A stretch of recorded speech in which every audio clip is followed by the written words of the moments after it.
சங்கீதம் 139 9 முதல் 16 வரை. பகுதி 2. 9.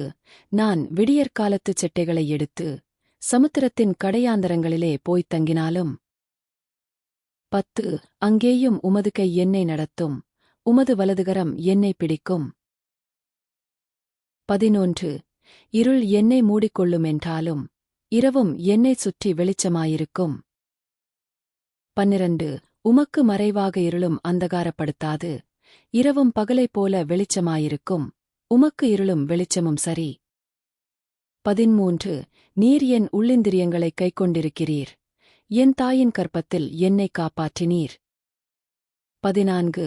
நான் பிரமிக்கத்தக்க அதிசயமாய் உண்டாக்கப்பட்டபடியால் உம்மை துதிப்பேன், உமது கிரியைகள் அதிசயமானவைகள், அது என் ஆத்துமாவுக்கு நன்றாய்த் தெரியும். 15.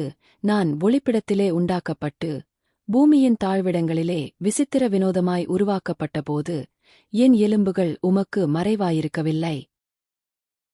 16. என் கருவை உம்முடைய கண்கள் கண்டது, என் அவயவங்களில் ஒன்றாகிலும் இல்லாதபோதே அவைகள் அனைத்தும், அவைகள் உருவேற்படும் நாட்களும் உமது புஸ்தகத்தில் எழுதியிருந்தது.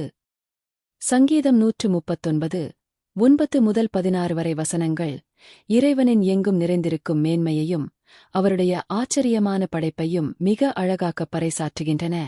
நாம் விடியற்காலத்துச் செட்டைகளை எடுத்துச் சமுத்திரத்தின் கடைக்கோடியிலே போய்த் தங்கினாலும் அங்கும் அவருடைய கரம் நம்மை பிடித்து வழிநடத்துகிறது.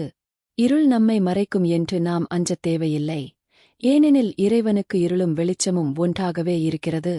நம்மைத் தாயின் கர்ப்பத்தில் ஒரு கருவாக உருவாக்கியவர் அவரே, நாம் அவராலே அதிசயமாய் உண்டாக்கப்பட்டிருக்கிறோம் என்பதை இவ்வசனங்கள் உணர்த்துகின்றன.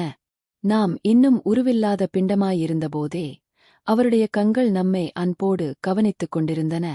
நம்முடைய வாழ்வியல் ஒவ்வொரு நாட்களும் அவை உருவாவதற்கு முன்பே அவருடைய ஜீவ புஸ்தகத்தில் மிகத் துல்லியமாக எழுதப்பட்டிருக்கின்றன.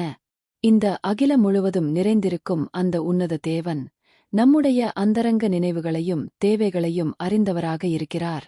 நாம் எங்கு சென்றாலும் எதை செய்தாலும் அவருடைய தெய்வீக பாதுகாப்பு நம்மை ஒரு நிழலைப் போல தொடர்ந்து வருகிறது. நம்மை முழுமையாக அறிந்திருக்கும் ஆண்டவரிடம் நம் பாரங்களை ஒப்படைக்கும்போது அவர் நம்மை ஒருபோதும் திக்கற்றவர்களாக விடுவதில்லை.